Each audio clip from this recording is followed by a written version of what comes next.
बाहेर गेला तेव्हा आता गेली 20-35 वर्ष मी राजकारणात आहे. सगळं लोक ज्या ठिकाणी गरज आहे त्या ठिकाणी. आता पूर्वीची परिस्थिती वेगळी होती ना आता वेगळी. पूर्वी नोकऱ्याचं वगैरे प्रमाण, आता परिस्थिती अवघड.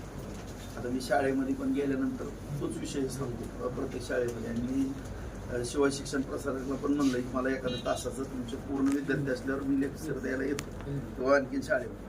आता तुमच्याकडनं अपेक्षा म्हणजे तुम्हाला काहीच कमी पडून देत नाही. फक्त इथले जी औद्योगिक प्रशिक्षणचे आपले कोर्स आहेत ह्याला काय करावं लागेल आणि तुमच्या डोक्यात काय आयडिया आहेत मला सांगा. आता याच्यामध्ये कसं आहे भाऊ, आपल्याला जे इथल्या ज्या अडचणी आहेत. दुसरी गोष्ट, या वर्षी ज्या ठिकाणी ऍडमिशन कमी झाले, ज्या तिसऱ्या पाळीमध्ये जिल्ह्याच्या ठिकाणी संस्था चालतात त्या संस्था त्या तिथले व्यवसाय कमी केलेत.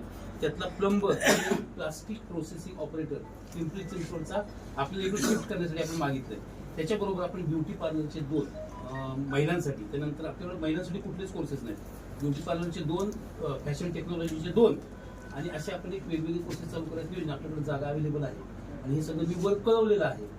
तर या दृष्टिकोनात आपले हे जे काही कोर्सेस आहेत ते आपल्याला चालू करणं खूप महत्त्वाचं आहे. आतापर्यंत आपल्याकडे मुलींसाठी एकही कोर्स नाही. सगळे म्हणजे मुलींसाठी सगळ्यांसाठी 30% रिझर्वेशन आहेच आहे, पण मुली डेअरिंग करत नाहीत. आता वेल्डर आहे, फिटर आहे, या ट्रेडला मुली डेअरिंग करत नाहीत ऍडमिशन घ्यायचं. जे बाकीचे कोर्सेस आहेत ते आपल्याला मिळावेत. हा एक विषय, त्याचा निधी मिळावा. त्याच्यामध्ये जे काही आवश्यक गोष्टी त्या मी शासनाला फॉलोअप करतो. याच्याबरोबर आता मी आल्यापासून ज्या काही गोष्टी केल्या तर त्याच्यामध्ये मी हॉस्टेल चालू केलं. हॉस्टेल अर्धवट बांधलेलं, अर्धा म्हणजे जे 25चा जो विषय आहे तो 25चेच विद्यार्थ्यांचा आहे. राहिलेले 25 विद्यार्थ्यांचं हॉस्टेल बांधलेलंच नाही, 7चा तयार आहे. कशामुळे राहिलं माहित नाही.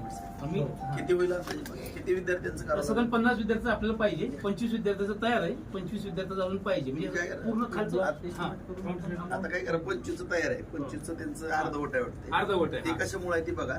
एक्स्ट्रा 50चं करा, 100चं राहू द्या. हाच आहे. मग त्याच्यातनं एखादं 25चं मुलींकरता पण 25 करता येऊ शकेल, काय अडचण नाही. त्याच्यानंतर आपण संरक्षित भिंत जी आहे 100चं राहू दे साहेब, 50 मुली 50 मुलं असं काही किंवा 25-25 आणखी संरक्षित भिंत जी आहे ती पूर्ण डॅमेज आहे. म्हणजे बहु साधारण मला वाटतं एक 30-35 वर्षाला ती सुरक्षित भिंत पूर्ण डॅमेज झाली, तर ती भिंत आपल्याला पूर्ण बांधून पाहिजे.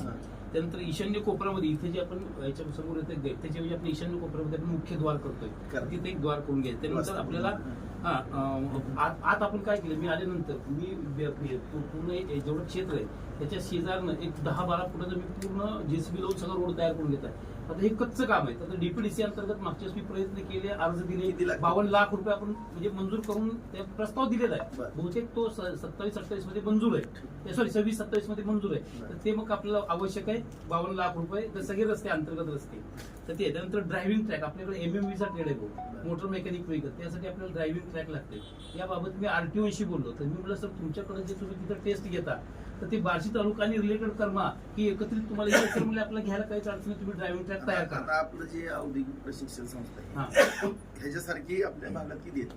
आपल्याकडे आपली एकच आहे, करमाळा, माडा, प्रत्येक तालुक्याला एक नाही. पण ही जी आहे अशा पद्धतीची आहे का एवढी मोठी? नाही, एवढी मोठी नाही, एवढी मोठी नाही. करमाळ्यात नाहीये आपल्याला. परांडा नाही, परांडा पण एकदम लहान आहे, 3-4 एकरवर आहे. भूम नाहीये, वाशी नाहीये, उस्मानाबादला मोठी आहे, धाराशिवला मोठी आहे. पण हे जवळच आपण आणि पण हे आपल्याला तो आपल्या त्या भाग आपल्यात येत नाही. आपलं सेंटर आहे. विद्यार्थी शिक्षण घ्यायला येऊ शकतो. नाही, विद्यार्थी आपल्याकडनं बीड, लातूर, त्यामुळे धाराशिव आपण टार्गेट करताना धाराशिव जिल्ह्यातले विद्यार्थी यावे, बीड जिल्ह्यातले यावे, नगरचा अलीकडचा भाग यावा, सोलापूरचा मोहोळपर्यंतचे माडा, करमाळा हा सगळे जसं कनेक्टिव्हिटी व्हावी आपल्या म्हणजे बाजाराची परिस्थिती आहे. सगळे 19-22 तालुक्यातली वैद्यकीय सेवेला घ्यायला त्या प्रशिक्षणाला पण यावे अशा दृष्टीनं तुम्ही. आता मग काय केलं सांगतो, मी आल्यानंतर पहिल्यांदा CBT जे आपण CBT जे आहे ते CBTचा आपण हॉल तयार केला.